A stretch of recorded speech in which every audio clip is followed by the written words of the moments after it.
Nosotros llevamos 7 años en este ministerio y fue algo bien curioso porque Betina siempre ha trabajado con mujeres. Siempre sus productos, Betina Cosmetics, los esmaltes, todo lo que tiene que ver con eso. Sus papás de aquí de Mayagüez empiezan el negocio, después ya adquiere el negocio y siempre se había dedicado a trabajar con mujeres, ¿verdad? Que son las más que gritan. Porque los hombres no gritamos así. Entonces, yo estoy acostumbrado a trabajar con niños. Llevo 45 años trabajando con niños. ¿Cuántos veían a Remy cuando eran niños?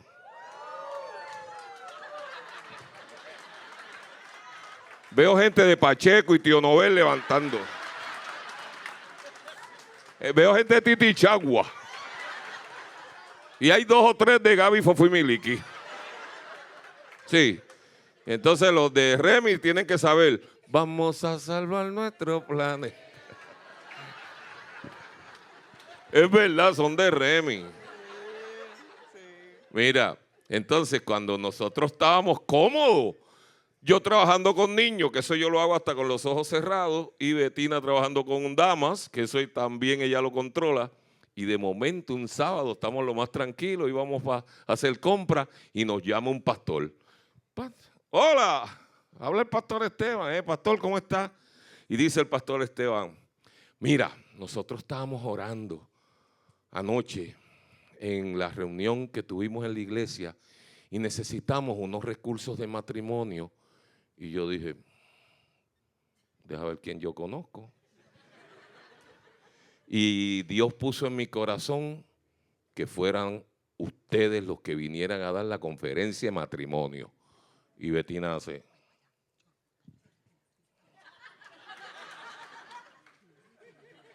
Y él dice, me oye, yo sí le oigo. ¿Cuándo es? Y él me dice, el sábado tal, de tal fecha, de 10 a 12. Yo no puedo, dile que no. Yo no voy a hacer eso. ¿De qué vamos? Ay, Dios mío. Yo le dije al pastor, cuente con nosotros. La trompa. Virado para el lado del carro. Y de momento me mira así, con esa mirada que ustedes dan, que no hay que decir nada porque lo dicen todo. Mujer que me escucha. Y me dice ella, ¿y de qué vamos a hablar? Adiós, y yo saqué lo de hombre. Adiós. ¿Quién es el sacerdote? Y yo dije, de lo que Dios ha hecho en nuestra vida. Amén. ¡Ay! Entonces me va a hablar de lo que Dios ha hecho en nuestra vida. Así que queremos contar un poco de nuestro testimonio, porque la realidad es que la transformación de lo que Dios ha hecho en nuestras vidas para la gloria de su nombre, a pesar de nosotros, es lo más importante que nosotros tenemos. Y es esa capacidad de reconocer nuestras debilidades, nuestra forma de ser y permitirle a Dios que haga algo con eso. Yo soy de esta área, bueno, mi familia es de esta área de Mayagüez, por parte de madre y de padre. Somos una familia bien numerosa, sobre todo en el lado de mi mamá. Mi mamá tuvo 12 hermanos y hermanas, eran 3 en total. Así que se imaginarán, mi abuela se casó a los 23 años con mi abuelo, que era viudo, trajo 6 hijos al matrimonio y mi abuela parió 7 más. Así que en el lado de mi abuela somos una familia bien numerosa, todos católicos. Así que mi formación espiritual fue en la iglesia católica, en el colegio católico toda mi vida. Pero en el camino, ¿verdad? Yo siempre digo que nosotros somos formados o tenemos la impresión de lo que aprendemos en nuestra vida, lo que aprendemos de nuestros abuelos, de nuestros padres, de la familia que nos rodea después en la escuela. Y la vida va poniendo presión sobre nosotros, sobre lo que es correcto y no es correcto. Y la realidad es que muchas veces aprendemos cosas de la gente que nos rodea, pero nos olvidamos de ir a la palabra para entender cómo esto filtra de acuerdo a la palabra de Dios. Y recuerdo que cuando yo era muy pequeña, mi mamá nos tuvo a nosotros, somos 4, y cuando yo era muy pequeña yo le preguntaba a mi mamá de la historia de mi familia. Y recuerdo que mi abuela, al yo escuchar, ¿verdad?, que ella había estado toda su vida pariendo hijos y toda su vida, mi mamá dice que ella no recuerda a su mamá sin barriga. Siempre tenía un moñito, el traje manchadito de tanta comida todos los días cocinando y demás. Y yo escribí, ¿verdad?, en la nota mental, ama de casa, eso no es para mí, ¿verdad? Y luego entonces hablando con mi mamá, entendiendo la vida de lo que había hecho mi mamá como la primera mujer de la tanda de mamá y papá, ¿verdad? La segunda tanda. Primero fue hombre y después fue mi mamá. Y mi mamá me dice que ella nunca en la vida recibió un regalo. Ella nunca le celebraron cumpleaños ni nada por el estilo porque la casa estaba llena de gente y mi mamá le tocaba, por ser mujer y ser la mayor de la familia, le tocaba criar a los demás. Así que mi mamá ya a los 16 años se entendía que era una mujer. Toda su vida dedicada a criar otros hermanos y demás. A los 16 mi papá le pidió matrimonio, él tenía 23. Hoy en día se lo llevan preso. Pero en esa época se podía y se casaron. Se casaron contra viento y marea. Porque la mamá de mi papá anunció inmediatamente que ella no iba a la boda porque ella no estaba de acuerdo con esa boda. Entonces la mamá de mi mamá dijo, pues si ella no va, yo tampoco. Y el único que fue mi abuelo por parte de madre. Él no anunció que iba, así que ellos se fueron a casar con el reguerete de hermanos en los dos lados de la familia. Pero mi mamá dice que cuando ella acepta, ¿verdad?, y termina la ceremonia y ella se vira, alcanza a ver a mi abuelo salir de la iglesia, se había quedado en una esquinita escondido, y vio el casamiento, pero se fue para que su esposa no lo criticara, ¿verdad?, no lo regañara por haber ido a la boda. Cuando mi mamá me hace esos cuentos, yo empiezo ya desde muy pequeña a formar en mi mente de qué se trata este tema del matrimonio. Y yo recuerdo que muy pequeña yo decía, Señor, si algún día yo me caso, yo quiero tener un hijo varón, más nada. Porque eso de tener que parir, yo le tenía miedo al asunto de tener hijos y toda esa cosa. Y uno desde muy pequeña está soñando con eso. Y uno sueña con la boda y sueña con quién será y te lo imaginas y empiezas a pensar en qué cosas tú quieres para tu familia y cómo la vas a formar y todas estas cosas, excepto que tú vas creciendo y vas viendo pues la vida de tu abuela, la vida de tu mamá, de momento tus hermanas mayores. Mi hermana mayor me lleva la primera 12 años. Así que ella se graduaba de cuarto año. Cuando yo me graduaba de kinder, yo le llevé las flores a la boda de ella. Así que recuerdo que yo siempre pensaba, claro, soy la cuarta, a mí todo el mundo me va a dar las sobras de las demás mujeres. Éramos 3 mujeres y un varón, me van a dar las sobras, esto y lo otro. Así que yo sentía que tenía que ser vocal, que tenía que hablar fuerte y que tenía que ser estratégica, porque si no siempre iba a ser la sombra de mis hermanos. Así que desde muy pequeña siempre fui de estrategia, de planes, de cómo yo voy a hacer mi vida, cómo voy a hacer, ¿verdad?, mi carrera profesional y todas esas cosas. Y en mi crecimiento, mi mamá, ¿verdad?, según los años pasaban, ella decía, yo veo que hoy en día como que la gente no tiene pacto de matrimonio. Y yo veo que los hombres como que van y vienen. Mis hermanas ya estaban casadas cuando mi mamá me dice, yo quisiera que tú termines una carrera profesional, porque yo veo que los hombres van y vienen. Así que si tú te casas y tu esposo se quiere ir, que tú tengas una carrera, de modo que si se quiere ir, la excusa no sea, quiero que te quedes porque yo quedo desprovista, porque tú vas a estar bien sin él. Así que yo hago mi nota mental y empiezo a vivir mi vida pensando, pues tengo que ser una profesional según mi mamá me dijo. Así que desde muy joven, tal vez en 10º grado, 11, ya yo empecé a planificar mi futuro.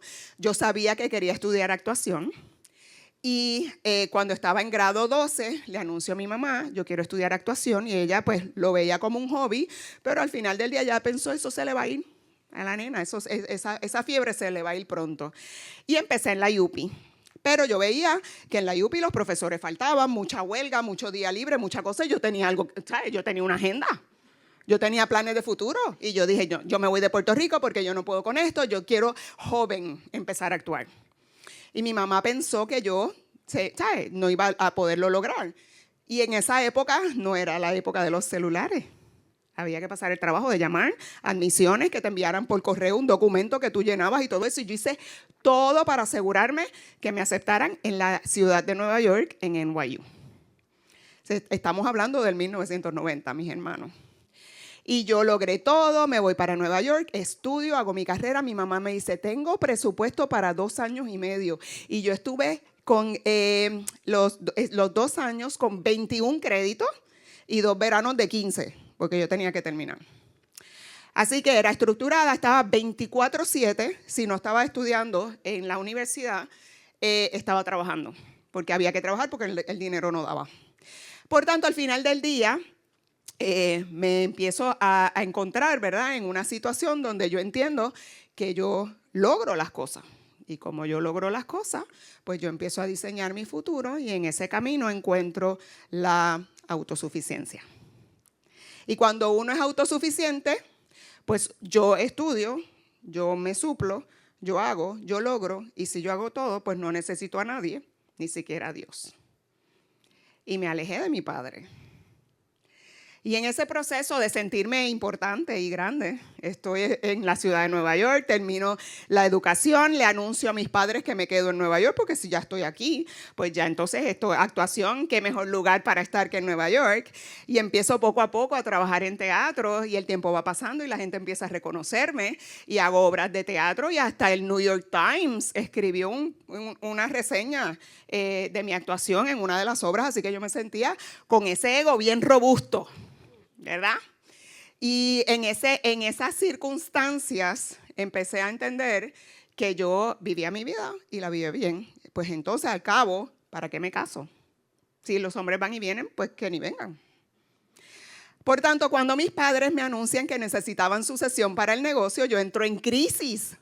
Porque ya yo tenía mis planes, mi estrategia, ya yo me suplo, yo estoy bien, estoy viviendo en Nueva York, 24/7 trabajaba porque si no el dinero no da.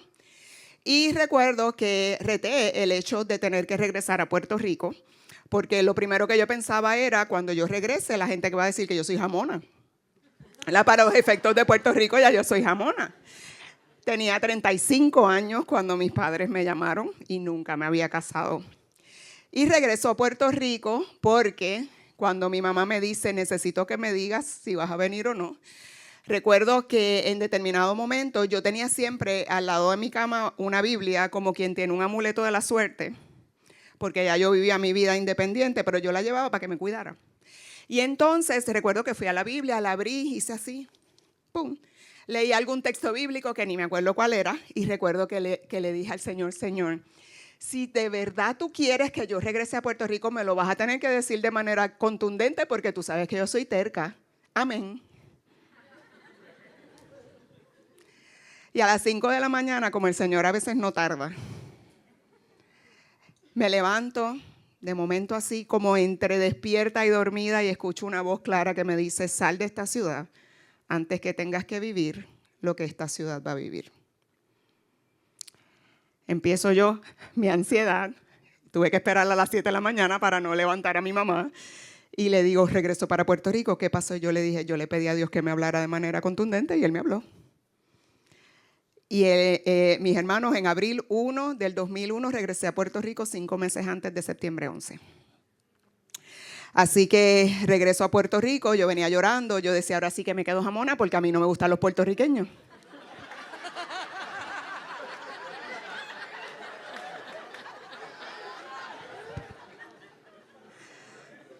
Llego a Puerto Rico, empiezo a tratar de entender el negocio de mis padres. Yo no sabía nada de administración de empresas. Para mí esto era una locura.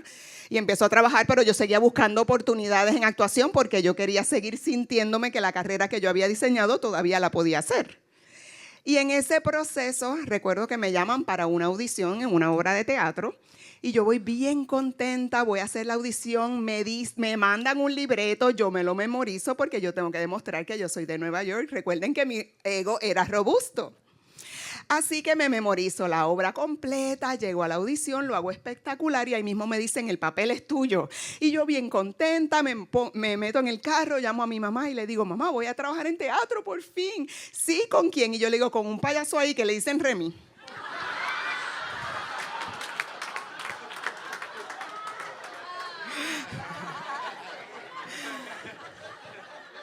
Recuerden, yo llevaba 10 años en Nueva York, yo no sabía quién era Remy.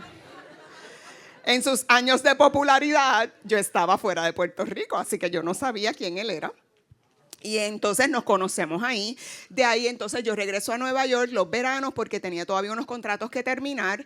Y cuando sientes esa presión que te dice, se acabó lo que a ti te gustaba y ahora es el negocio nada más, empiezo yo con la ansiedad porque yo no quería estar 100% en el negocio. Y dije, bueno, como nadie me llama para nada, pues yo voy a producir mi propia obra de teatro, porque yo puedo, yo suplo, yo hago todo. Y recuerdo que debut y despedida, ¿verdad?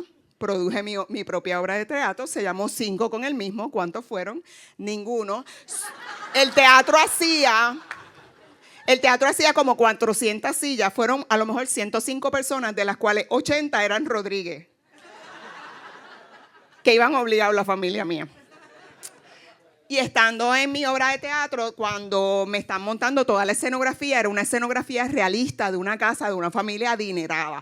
Y luego que yo veo toda la escenografía, yo veo las paredes como peladas. Y yo digo, wow, esta gente tiene dinero, deberían tener cuadros de verdad. O sea, no impresiones de Marshall. Y recordé, ay, José Vega es pintor, déjame llamarlo. Y yo llamo a José Vega. ¿Qué? Ahora. Y lo llamo y le digo, ay José, yo necesito cuadros para una obra de teatro, quería saber si tú me puedes ayudar con eso. Y él me dice, sí, no hay problema. Y él vino, trajo un montón de pinturas, las puso, el escenario quedó perfecto, quedó bello. Y yo le digo, ¿cuánto es? Y me dice, no, nada, yo te los presto. Y yo digo, pues espectacular. Y qué mal pensados son todos. Qué mal pensados son todos. Y le digo, déjame darte 2 boletitos para que, ¿verdad? Para que no los tuviera que comprar. Y el día de la función yo estoy allá metida en el escenario y yo estoy mirando a ver los Rodríguez, a rayo. Aquí nadie pagó para venir para acá. Esto es toda mi familia. Y de momento veo a José Vega bajando por el centro. Y viene con su mamá. Y yo dije, mira, yo pensé que estaba casado. Y viene con la mamá, hacemos la obra, al final él se queda y me dice, ¿quieres ir a comer? Y yo, ok.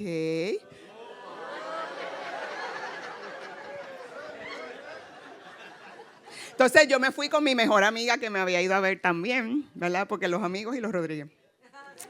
Y entonces vamos a comer y qué sé yo ni qué, pero después de esa cena empiezan como las llamaditas, ¿verdad? Llamadita va, llamadita viene, llamadita va. Y yo decía, Y recuerdo que en determinado momento mi mamá me dice, oye, pero yo veo que ustedes van, comen, van al cine, esto y lo otro, ¿qué es lo que hay ahí? Y yo le digo, nada, porque ya yo había hecho mi lista de las razones por las cuales yo no me iba a casar. Recuerden que yo era autosuficiente. Y mi mamá me dice, ¿pero por qué? Y yo le digo, mira, saco mi lista y le digo, primero, diferencia de edad, me lleva 13 años. 12.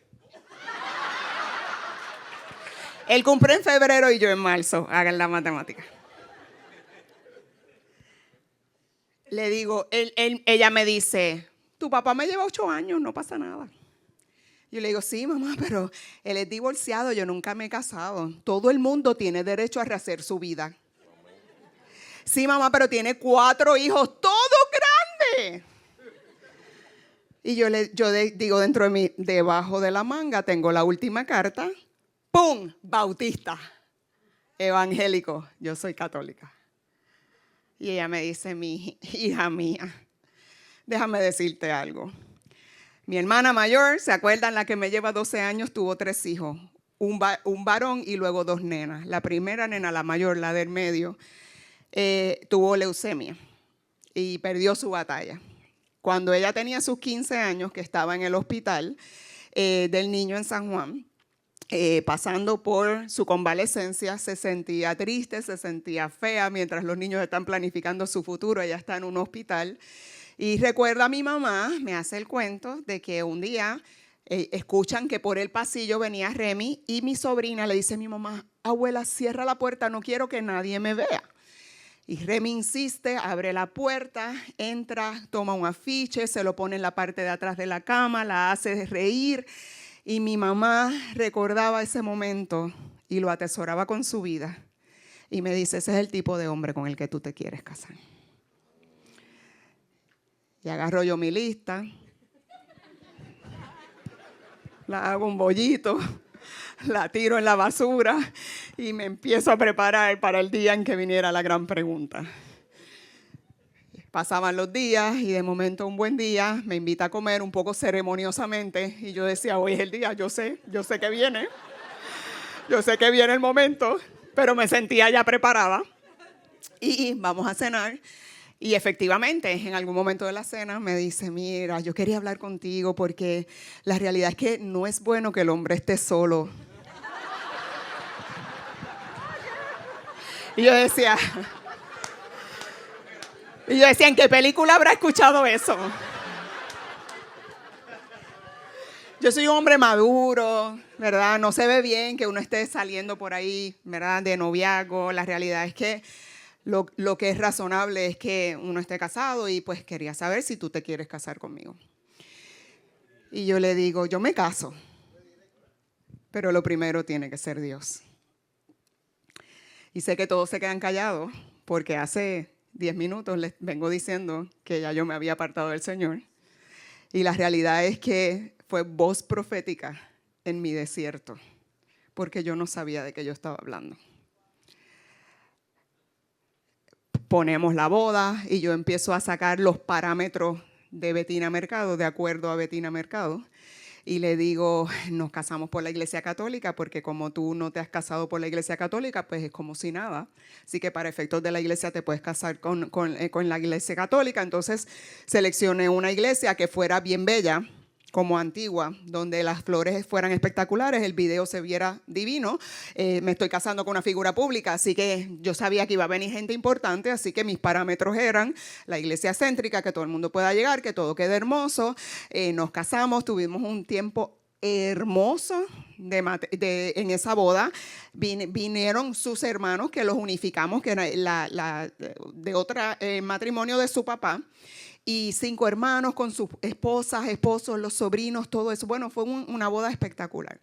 Y comenzamos nuestra vida, excepto que no nos damos cuenta que cuando llegamos al matrimonio, la realidad es que nosotros venimos ambas personas con una impresión de la vida que nosotros hemos tenido y entonces llegamos al matrimonio enchulados, ¿verdad? Estamos enchulados. Y la realidad es que ese es el que yo quiero y como es el que yo quiero, ¿verdad? Porque ¿cuántos de ustedes le dijeron al Señor, Señor, ¿tú crees que es esta persona? Confírmame porque tengo que estar bien seguro. O a veces le decimos, este es el que yo quiero, Señor, endósamelo. O a veces decimos, yo sé que a mami no le gusta mucho, pero yo lo voy a cambiar.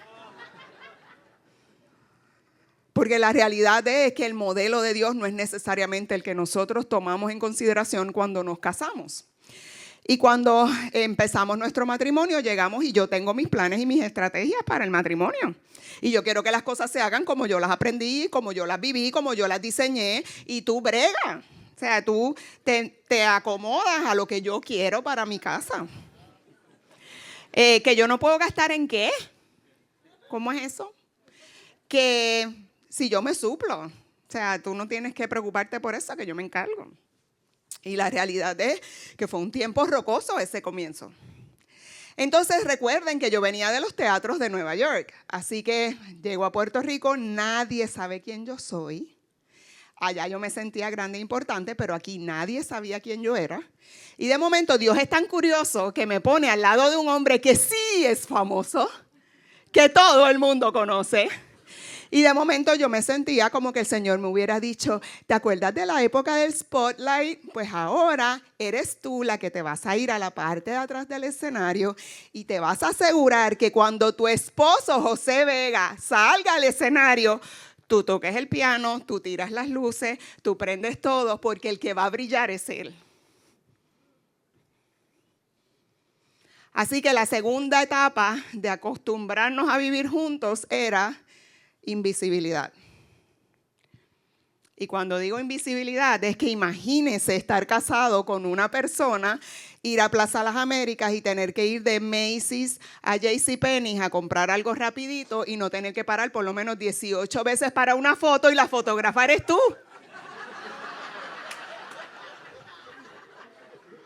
A veces estábamos hablando con otra pareja Y él me presentaba y yo estaba tan feliz porque había conocido gente nueva. Y podíamos estar 1 hora, comíamos juntos, todo eso. Y al otro día yo iba a Plaza Las Américas y los veía de lejos y sentía que eran mis amigos. Y los llamaba y ellos seguían caminando porque no sabían quién era. Pues si no estoy mi marido al lado, no saben quién soy. Así que me sentía invisible. En el trabajo era la jefa. Aquellos que son jefes saben que no es contigo que quieren almorzar. Así que invisible. Iba a la escuela del nene, ¿verdad? Ya teníamos a Víctor José. Mamá de Víctor, invisible.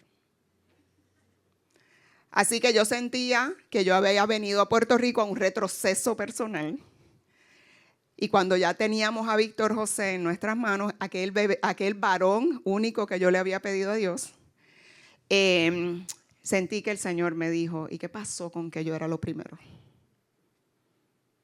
Y empezó el Señor a inquietarme con eso. Le digo a mi amado, ¿qué pasó con que Dios era lo primero? Y obviamente él rápidamente lo primero que me dice es, tenemos que congregarnos. Y empiezo yo a la iglesia católica y él me llevaba a la evangélica, yo a la católica, yo a la evangélica. Y cuando llegábamos a la iglesia evangélica, yo sacaba de mi maleta todos los prejuicios de lo que yo sentía que era la iglesia evangélica.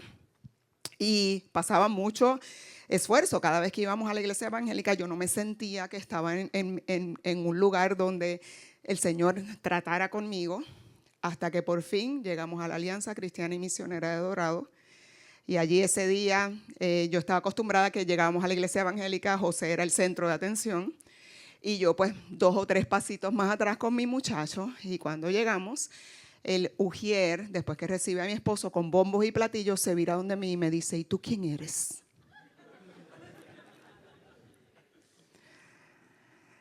Y cuando él me hizo esa pregunta, yo sentí que el Señor me confrontó y me dijo, yo sé quién tú eres, pero quien no lo sabes eres tú. Así que ese día el Señor empezó a pavimentar mi camino de regreso a casa.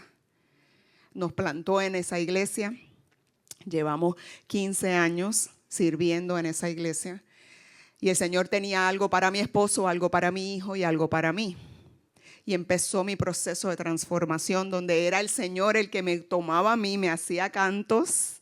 Yo iba todos los domingos a recibir una presencia del Espíritu Santo que me empezaba a demostrar todas las cosas que yo había mal aprendido, que tenía que desaprender para que yo me pudiera convertir en alguien útil para su gloria. Y eso empezó a transformar nuestro matrimonio, porque la realidad es que no nos casamos para ser felices, pero en la medida en que somos capaces de ser imitadores de Cristo, por necesidad vamos a ser felices a nuestros esposos y nuestras esposas. Amén. Y entonces, en ese proceso de formar para que entonces el Señor pueda formar aquella hija que Él necesitaba, aquel matrimonio que Él necesitaba que pudiésemos estar, empezó entonces el Señor a demostrarnos, ¿verdad? Como si fuera un álbum, cuál era el pasado de ambos para que entonces el Señor empezara a hacer algo nuevo. Y en ese hacer algo nuevo, el Señor empezó a darnos ministerios, a darnos futuro, a darnos esperanza, a darnos un nuevo trazo de lo que deberíamos hacer con nuestra vida. Porque la realidad es que otra de las cosas que pone impresión sobre nosotros es la cultura. Y la realidad es que, ¿verdad? El pastor hablaba de cómo nuestros varones necesitan volver a tomar su lugar. Porque nosotras como mujeres desde muy pequeñas estamos muy mal acostumbradas a recibir la información de parte de las mujeres de la familia de que nosotras cambiamos el ambiente del hogar. Nosotras, y si quiere, ¿verdad? Hacerle una prueba, pregúntele a sus hijos. Si ellos esperan o no esperan porque uno llegue a la casa para tomar decisiones. Y es que nosotras somos mujeres fuertes porque las mujeres puertorriqueñas somos así y eso se ha permeado en la iglesia. ¿Verdad? Somos mujeres que decidimos, que controlamos, que las cosas tienen que ser como yo digo y están nuestros esposos detrás de nosotros. Espérate, ¿qué es lo que hago? ¿Cuál es la instrucción? ¿Qué es lo que...? O sea, y llega el punto en que ellos apagan el switch. Porque si tú lo vas a hacer todo, él apaga el switch. Entonces después, encima de que hacemos todo y nos quejamos, ¿verdad? Después de que él no hace nada, pero ¿qué va a hacer si tú no le dejaste nada? Y ahí estaba yo. Y si usted quiere Y si usted quiere una transformación real, dígale al Señor si te atreves. Señor, ¿cómo es esto el modelo? Porque ahora que tú me mandaste a hablarle a los matrimonios, yo estoy viendo el modelo y la realidad es que como que yo no lo sigo muy bien. Porque yo quiero que mi esposo haga todas las cosas como yo se las pido. Y la realidad es que el Señor tuvo que deformar todo aquello que yo había aprendido. Y hermanas y hermanos, la realidad es que todos, seamos mujeres u hombres, estamos llamados a vivir de acuerdo a la gloria de un Padre que nos pide que bajemos el ego, que bajemos nuestras expectativas de lo que nosotros deseamos para nuestra vida, para que entonces Él pueda empezar a formar hijos e hijas que puedan vivir, ¿verdad?, matrimonios bajo la gloria de Dios. Y yo traigo 2 o 3 cositas de las cosas que yo aprendí, porque la realidad es que en la vida, si nosotros no aprendemos y hacemos el ejercicio consciente todos los días de vivir como Dios quiere, a veces nos damos cuenta que las cosas que decimos no glorifican a Dios. A veces las cosas que pensamos no glorifican a Dios. A veces cuando nosotros damos una instrucción, ¿verdad? Porque me pasa mucho. Necesito que vayas al supermercado y me traigas papel de toalla. Y él trae el más barato. Pero yo quería Bounty. Porque ese es el picker-upper. Y él me trajo el que yo no quería, ¿verdad? Y la realidad es que nosotros tenemos que aprender a vivir de acuerdo al modelo del Señor. Y yo aprendí varias cosas que son bien importantes y que tal vez las mujeres en este lugar podamos pensar, identificarnos con ellas. 1, aprendí que mientras más grande es mi ego, menos espacio queda para que el Señor pueda ocupar su lugar. A veces hemos hecho de nosotros mismos ídolos por nuestras capacidades y se nos olvida que en realidad nuestras capacidades, quien las puso ahí fue el Señor. Algunos las tenemos más desarrolladas y entonces pensamos que como yo tengo capacidades de estructura y mi esposo es creativo, pues las cosas como yo las hago son mejor.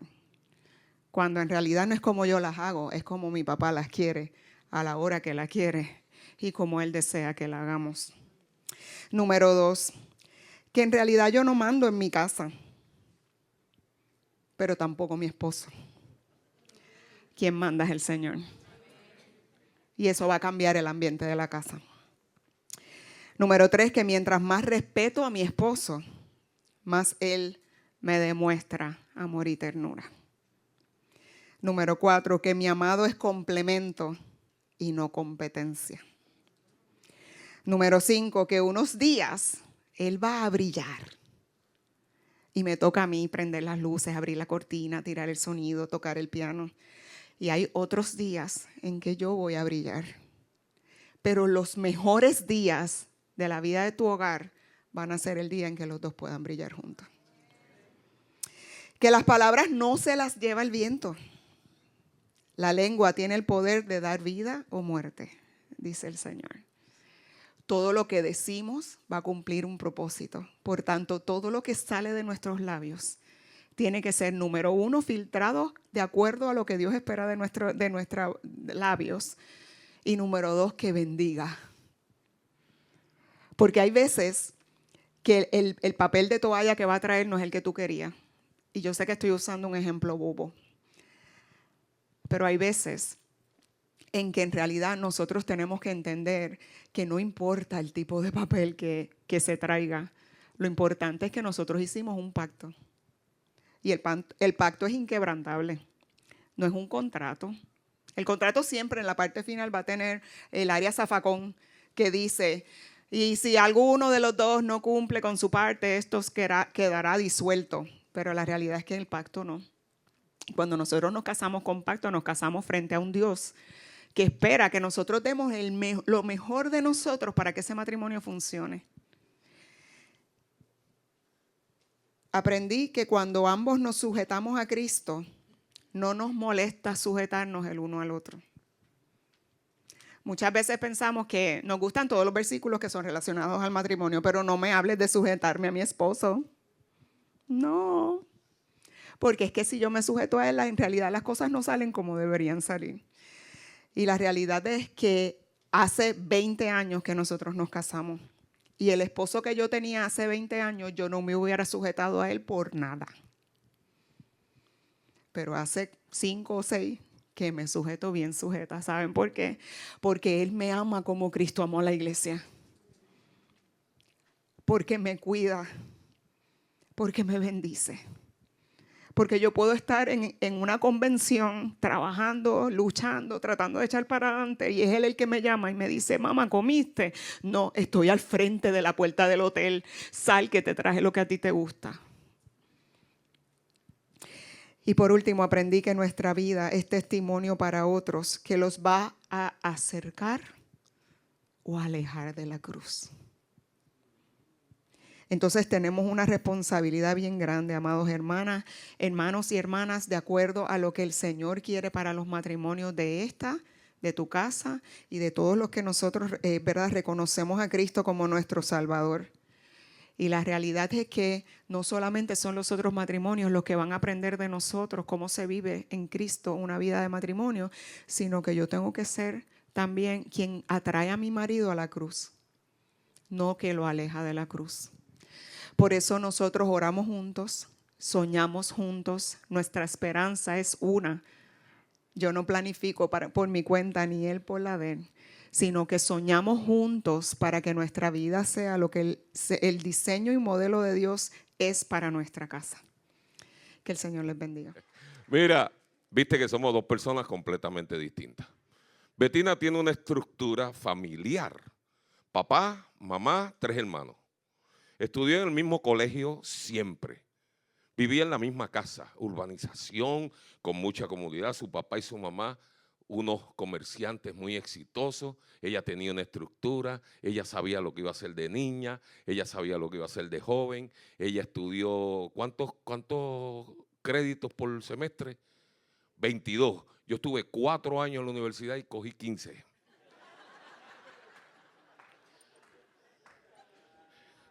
Los profesores me decían, vete Remy ya, por favor. Vete y sigue payaseando, mijo, que esto no es para ti. Eran 2 vidas completamente distintas. Si hubiese alguna persona cerca de nosotros, nos hubiera dicho, eso no va para ningún lado. No, muy, muy distinta. Porque yo, mire, yo vivía con mami, solo. Mami y yo y mi abuela, 2 mujeres fuertes, de carácter fuertes. Una jibarita de Humacao y mami nació en San Juan. Abuela era un jugador de béisbol de Grandes Ligas, pero murió cuando yo tenía 8 años. Entonces abuela, me acuerdo yo en la caja ahí en la funeraria, se vira para donde mí y me dice, de ahora en adelante tú tienes que ser el hombre de esta casa. Y yo con 8 años. ¡Wow! Una carga tan enorme en mí que, ¿qué creo? Cuando te ponen la carga demasiado, empiezan a doblarse las rodillas y uno no puede con la carga. Por eso siempre Jesús te dice, deja que yo sea el que lleve tu carga. Y entonces yo no sabía eso. Yo estoy en 12 escuelas. Me pusieron una escuela por año. Aquella estuvo en una escuela los 12 años. Yo estuve en una escuela todos los años. Yo le digo a Betina, Betina, todo el que tú te encuentres, que te diga que estudió conmigo.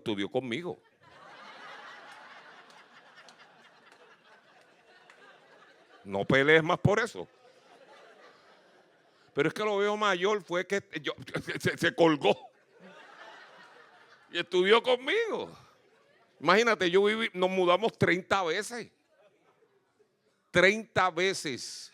Yo le digo a Betina, todo el que diga que fue vecino mío, dile sí.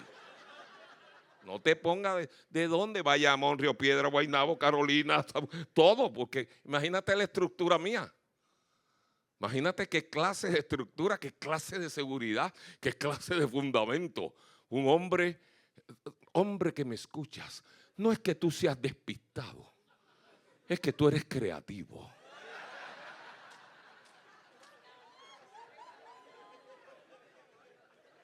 ¿Me sigue? ¿Cuántos dicen amén?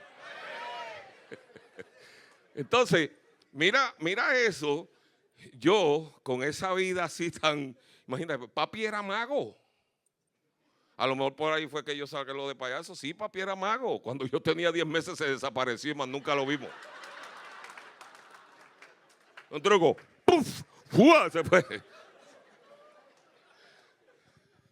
Entonces, cuando tú te crías sin ese, por eso, hombre que me escucha, es bien importante que tú asumas tu lugar en tu casa. Papi, ¿puedo ir al parque? Habla con tu maíz. Ahí sí. Es eso. Pa, ¿me da chavo para esto y esto? Habla con tu mamá. ¿Tú sabes qué es eso? Eso es no asumir tu rol de decir, venga para acá, vamos a preguntarle a los dos.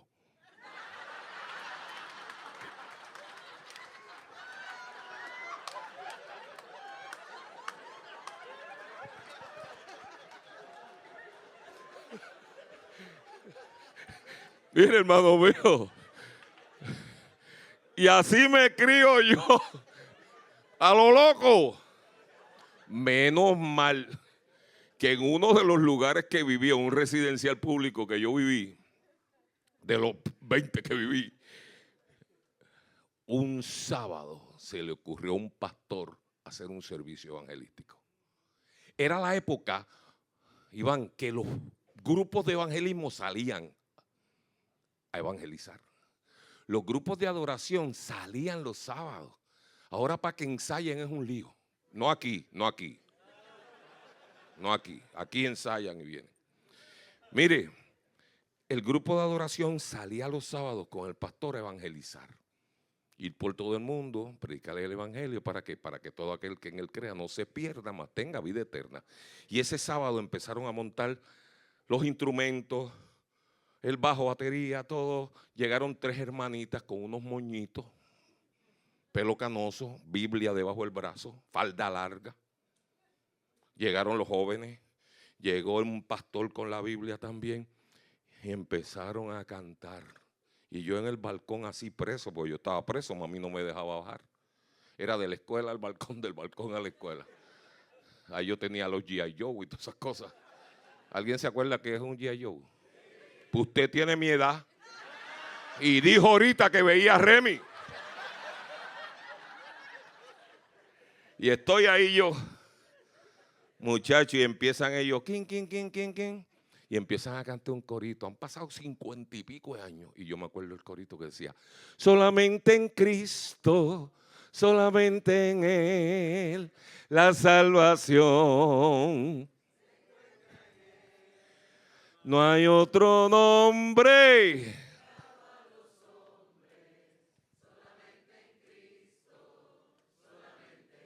Chacho, hoy vamos a salir tarde de aquí. Prepárate que mañana. Mira,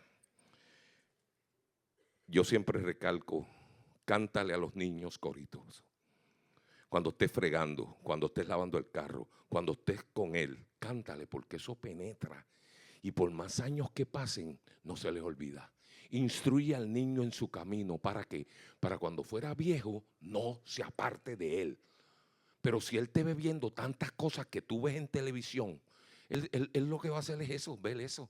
Si él te escucha en la radio, escuchando tanta noticia negativa, él se va a poner negativo. Métele alabanza, canta corito, hazlo partícipe de tu fe desde niño. Porque a eso es que me he venido. Nosotros traemos los niños al mundo para bendecir el nombre de Dios y no para que el enemigo haga con ellos lo que les dé la gana. Y es mi responsabilidad como papi y mami hacerlo. Y yo estoy ahí en el balcón y están ahí cantando y de momento el pastor se vira y me dice, nene, baja. Y yo le hago. Porque cuando Dios nos llama muchas veces lo primero que decimos es no. ¿Usted se creía que yo venía a cantar Salvemos el Planeta? Cuando Dios te llama, lo primero que tú dices es no. Y Dios vuelve y te llama. Nene, baja para que estés con los otros niños. Y yo le dije, no me van a dejar bajar. Lo segundo que hacemos cuando Dios nos llama es poner una excusa. Necesito unos hombres para deshiervar eso ahí. ¿Cuándo? lo primero que se... ¿Cuándo? Ay, pastor, yo quisiera acompañarlo al viaje misionero, pero me duele la rodilla. Y después en Disney tú los ves con las rodillas. Ey, y con las orejitas de Mickey Mouse.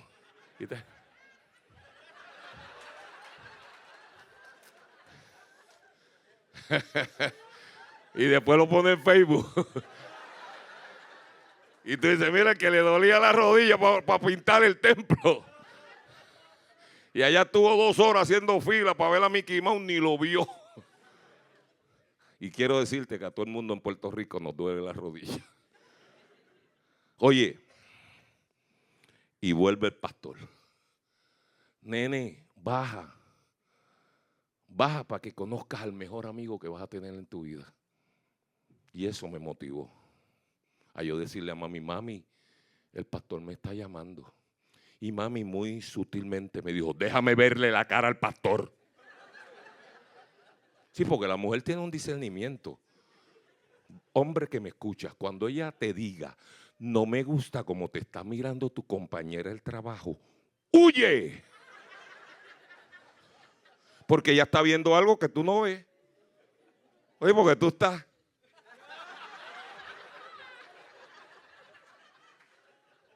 No.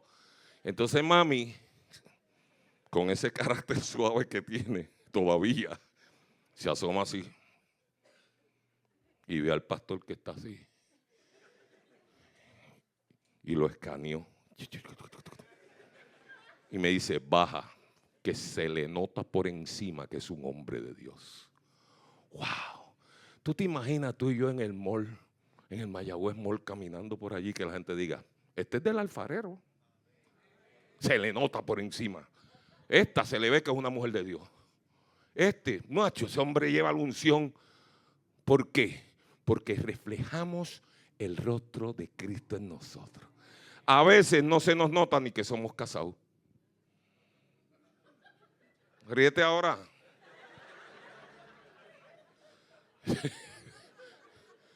Andamos como solteros.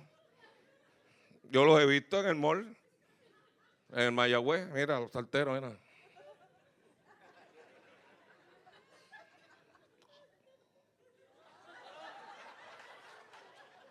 Y chequeando a ver si la esposa sigue en Walmart. Si a ti te quedan chiquitos los zapatos, tú te cambias los zapatos. Entonces, te queda chiquito el aro y no te lo quieres poner más, porque es que como engordé. Pues si engordaste, compra unos 6'12". Pero que la gente sepa el compromiso y el pacto que tú tienes. Amén. Si no tienes, compra mañana para Mayagüez Mall full. Sí, porque es que a mí no me gusta. No, que te guste. Porque esto paraliza muchas cosas. Porque mucha gente lo que hace es chequearle a ver si es casada. No tiene aro. Es verdad, o yo me lo estoy inventando. Mire, póngase el aro, deje el show. Y porque usted es un hombre casado. Y además de eso es un hombre de Dios, que tiene que darle un testimonio para que cuando sus hijos sean grandes quieran tratar a su esposa como usted trata a su mamá.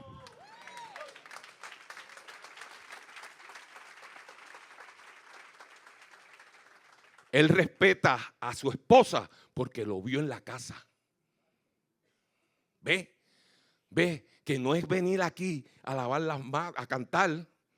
No, es cuando uno sale por ahí. Porque aquí es fácil. Es cuando tú sales por ahí. ¿Qué tú demuestras por ahí? Entonces, cuando el pastor me llama, que mami me deja, muchachos, yo bajé por allí para abajo y vinieron las 3 señoras con los moñitos. Que aquello parecía, muchachos, una descarga eléctrica cuando me pusieron las manos y empezaron a orar por mí. Yo dije, yo siento un gozo en mi alma, gozo en mi alma. ¿Y cómo son?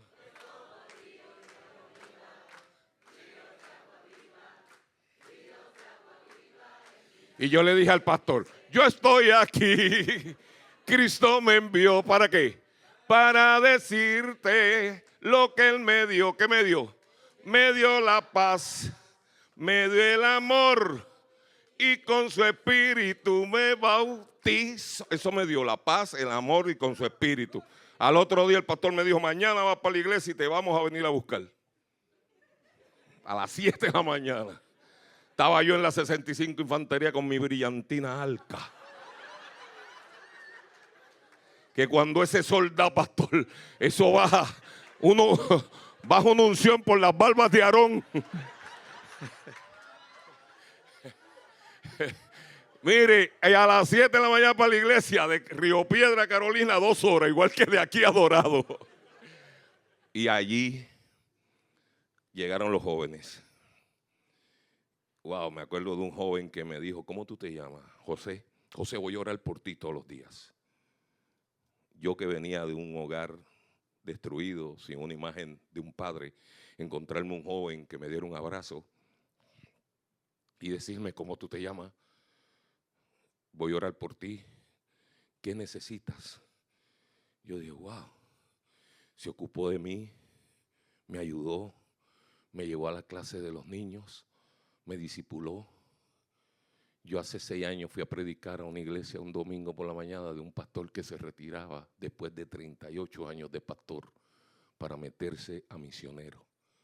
Y cuando cojo el micrófono me dice, antes que tú hables, quiero decirle algo a la congregación. Yo quiero que ustedes sepan que yo fui el joven que recibió a este niño y desde entonces he estado orando por él.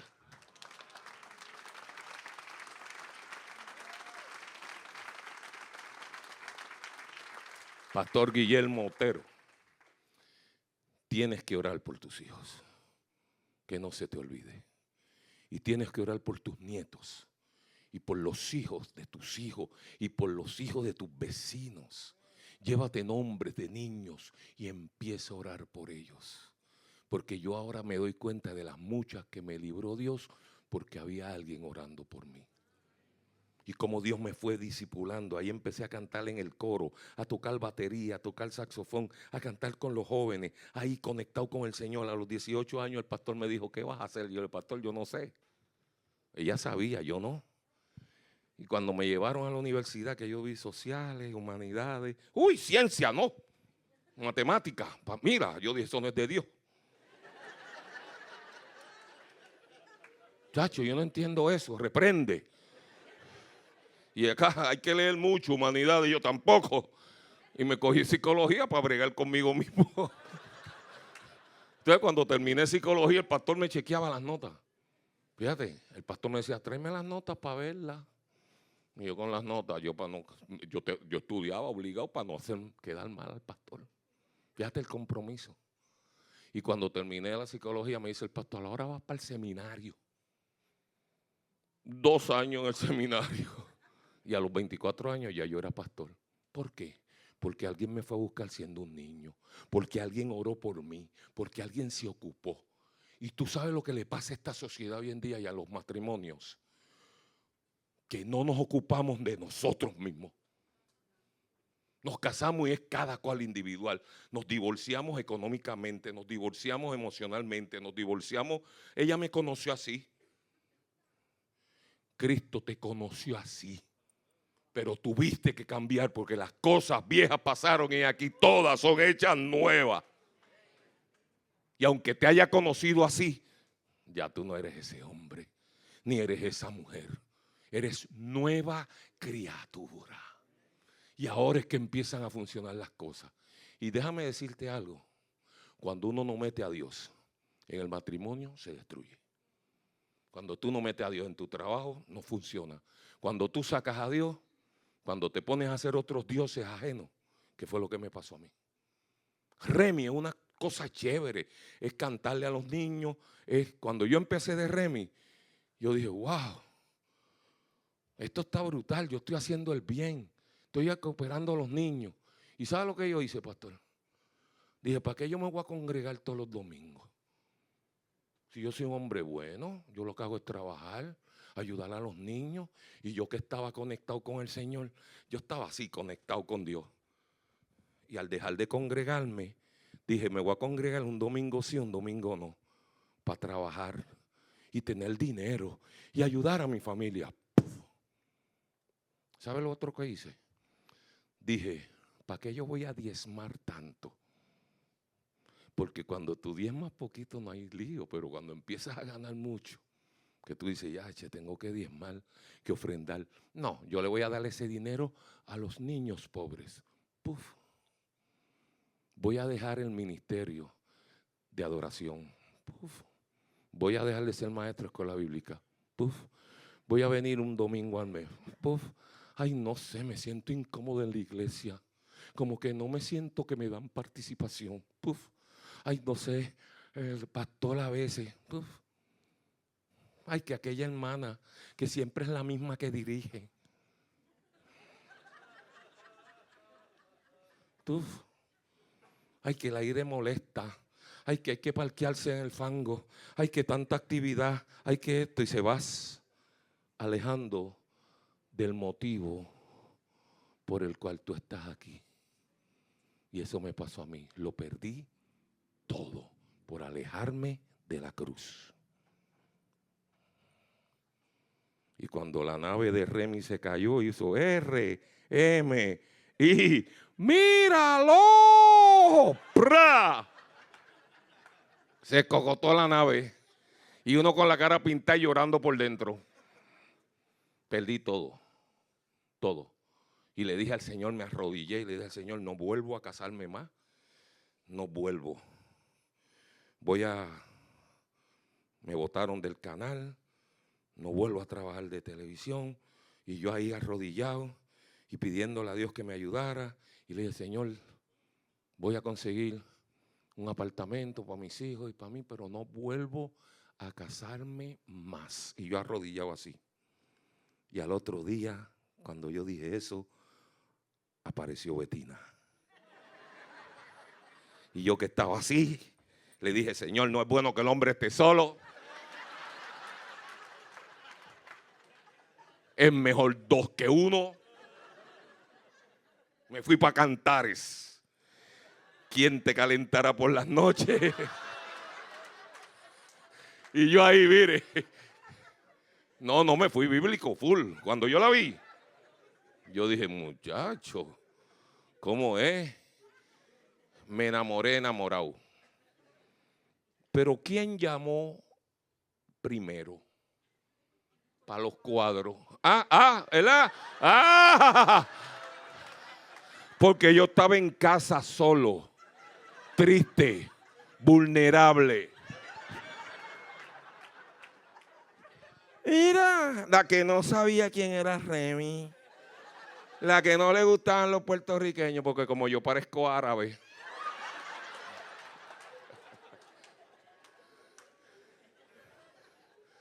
Sí. Entonces, mira que necesito unos cuadros. Yo dije, aquí es que, chacho, le forré, que parecía una galería de arte. ¿Y cuánto es? Yo dije, nada. Le metí la de locutor, nada. Me dijo, pues me dio 2 taquillitas. Y yo, mira, 2 taquillitas, está bien. ¿Y yo con quién fui? Con mami, no. Muchacho, yo dije, espérate, que ahí voy a empezar yo a trabajar esto. Y fui con mi santa madre, fui para allá y empecé a tirar maíz, y aquella barriendo el maíz. Yo dije, déjame tirarle maíz Goya, porque si es Goya. Pastor, ay, el pastor no me va a invitar más. Mira, chacho, y ella barriendo el maíz. Hasta un día que yo dije, espérate. Un día ya vino Vira para acá, gracias a mi suegra, Dios mío, Señor, que Dios lo usó. Dios lo usó. Me dice, mis papás te quieren conocer. ¿Dónde tú estás? Y yo estaba por Atillo y está viviendo Alta. Y yo le dije, cerca. Me dice, es que hoy es el día de Thanksgiving y tú vas a estar solo. Y yo le dije, y triste.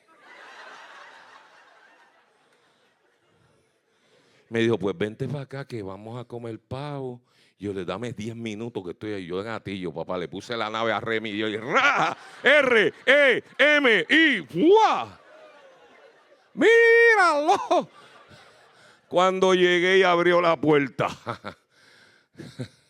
150 Rodríguez. ¿Hay algún Rodríguez aquí? Ustedes son primos de Betina. Y no lo sabían. De allá abajo de la quinta. De Mayagüez. Mire, y estoy ahí, muchacho, y estoy comiéndome el pavo. Y el papá de Betina, que es sargento de Corea, me dice, caballero, ¿y cuáles son las intenciones suyas conmigo? Y yo con el pavo aquí atravesado. Sin gravy. No había batata para bajarlo. Y yo dije, espérate, que tengo que aquí. Y yo le dije, mira, yo lo miré bien serio. Y le dije, mire, caballero, yo soy un hombre ya maduro. Yo ahora mismo no tengo nada que ofrecerle a su hija que no sea respeto, fidelidad y amor.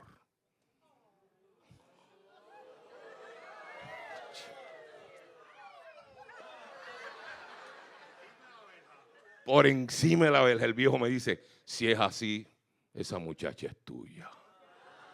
Y mi suegra, la católica, apostólica y romana, saca un disco de René González y me dice, no te rindas. Mira cómo va Dios. Ella oía esos discos y cantaban. Y eso fue para mí, yo, wow. Y ella dice, vamos a orar por eso. Y cuando aquella me dice, yo dije, voy para allá ahora. ¿Te quieres casar conmigo? Yo había cogido la sortija fiá. Fiá full, porque le dije al joyero, ¿tú sabes quién yo soy? Me dijo, sí, Remy, fíame la sortija y dame 30 días para pagarla. Y me dijo, llévatela, llévatela. Oye, y me dieron y yo dije, ¿te quieres casar conmigo? Y ella dijo, yo me caso, pero primero tiene que ser Dios. ¿Tú sabes lo que hizo eso? Lo que ella proclama, que yo estaba acá, y cuando ella dijo, lo primero tiene que ser Dios, yo dije, espérate, que yo voy para acá otra vez. ¡Bum! Y me conecté con el Señor. Porque cuando tú quieres las cosas que duren, tú te tienes que conectar con Dios. Cuando tú quieres que las cosas funcionen, te tienes que conectar con Dios. Si tú quieres al garete, no te conectes. Vete para ayudar. Pero si quieres, te conectas con Dios y empiezas a correr con ella el camino. Y empezamos juntos, ni al frente ni atrás, juntos a la cruz. Y ahí empezamos nuestro proceso los dos de reconciliación con Dios. Y nos atrevimos a decirle al Señor, Señor, haz con nosotros lo que tú quieras.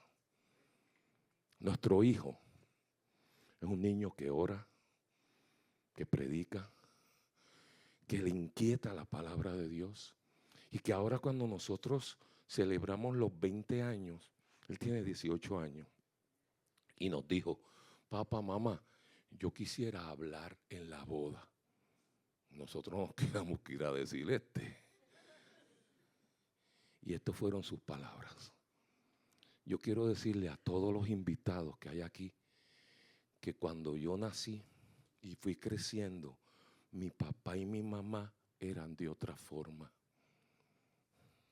No son los papás y mamá que yo tengo ahora, porque ahora son unos padres conscientes, amorosos, temerosos de Dios, que me enseñan con su testimonio a crecer yo como hijo.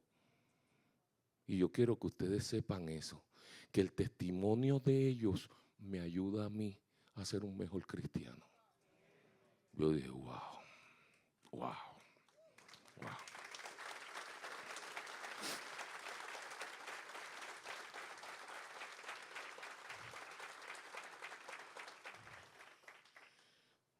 Hay momentos en la vida donde nos enojamos, donde no pensamos igual, donde nos dan ganas de dejar todo y arrancar a correr. Y yo no sé hoy por la situación que tú estás pasando, pero estamos viviendo en un Puerto Rico completamente completamente convulsado. Problema, mentira, robo. Nos hemos puesto insensibles al dolor humano. Yo oigo a mis vecinos hablando, mira cuántos mataron este fin de semana. Y él dice, 4, no, mataron 5.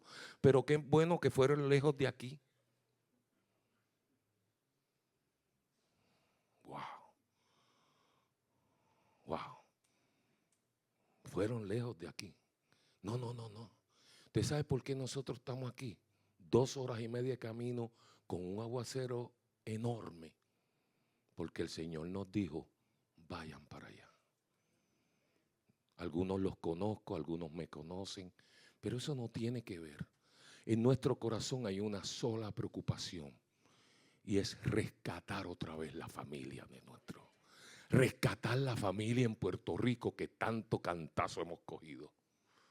Y necesitamos acercarnos a la cruz y tener una segunda oportunidad. Porque el Dios que yo le creo es un Dios de segundas y terceras oportunidades. Y yo quiero en esta hora traer a mi esposa aquí, a mi amada. Y yo públicamente, esto yo no lo hago en ningún retiro.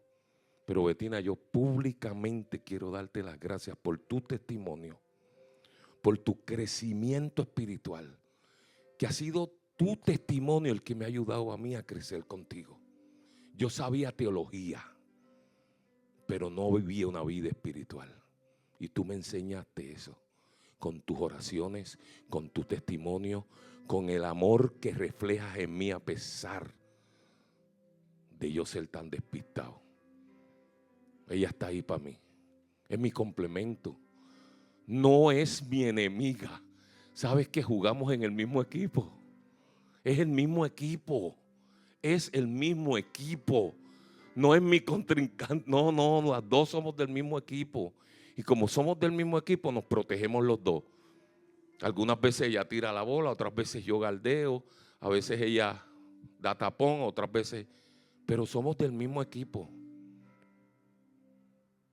Somos jugadores distintos, bien distintos, pero somos del mismo equipo, del mismo equipo.